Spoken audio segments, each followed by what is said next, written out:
Voltaire said, "Judge a man by his questions rather than his answers." And he makes a very good point. It's often said that the quality of your life is defined by the questions you ask, because the quality of the question determines the quality of the answer. So it stands to reason that if you can get better at asking questions, then you can get better answers. Better answers result in a whole host of benefits. For example, being better informed allows you to make better decisions. But being better at answering questions doesn't just mean getting better answers. Obtaining information is just one outcome of questioning. Questions can be used for controlling a conversation. This can be particularly useful during an argument or negotiation. Questions can also be used as a way of showing interest. Showing an interest in other people can help to build relationships, and showing an interest in a subject can open up opportunities to become involved. What's more, questions can be used to explore people's personalities or to diagnose problems, as well as being the common way of testing people's knowledge, such as exam questions.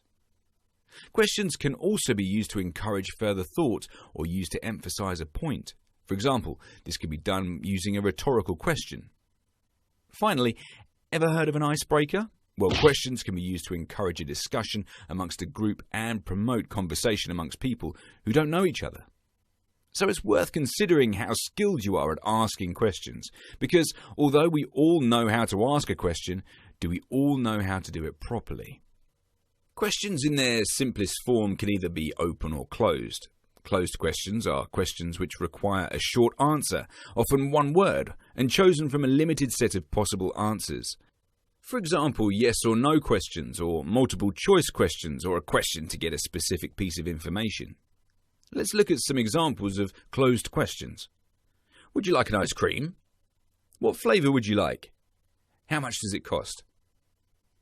In contrast, open questions allow for much longer responses and therefore potentially more creativity and information.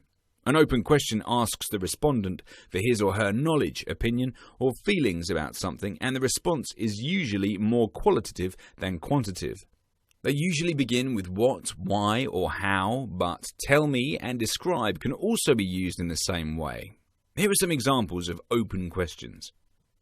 Tell me what happened when your ice cream was stolen. Why did you not report it right away? How was your day out at the seaside?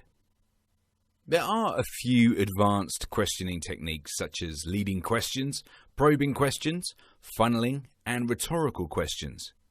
Let's now take a look at how they work. Simply put, leading questions are where you lead the respondent towards giving you a particular answer which is more favourable to you.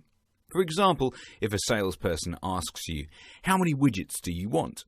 then the salesperson has assumed you want some. To answer the question with a number means you've been led to an outcome. However, you must use leading questions with caution because they can be interpreted as rude and manipulative. Probing questions are questions which force the respondent to think more deeply about the information they recall for their answer. For example, if you use a word like exactly in the question, it forces the respondent to be specific. Funneling questions allow you to cleverly funnel the respondent's answers. You do this by asking a series of questions that become more or less restrictive at each step. You start with open questions and end using closed questions, or vice versa. For example, have you been to any good parties recently? What did you do at the party? Was any food provided? Did you eat jelly? The questions in the example become more restrictive, starting with open questions which allow very broad answers, and at each step the questions become more focused and the answers become more restrictive. Rhetorical questions are often characterized by being questions which do not require an answer. Sometimes the question is unanswerable, but usually the answer is obvious. So obvious, in fact, that you wouldn't answer it. It has been asked to demonstrate a point and said for effect. Okay. Do you want to know a secret skill about questioning that is left out of many courses? It's the importance of silence. When you ask a question, no matter how awkward you feel, try to be quiet and let the other person answer. As we've just discussed, unless you're asking a rhetorical question, the purpose of a question is to receive an answer. So be sure to give the respondent the time to answer. And while we are talking about responses, how you interpret the response is equally important to the question.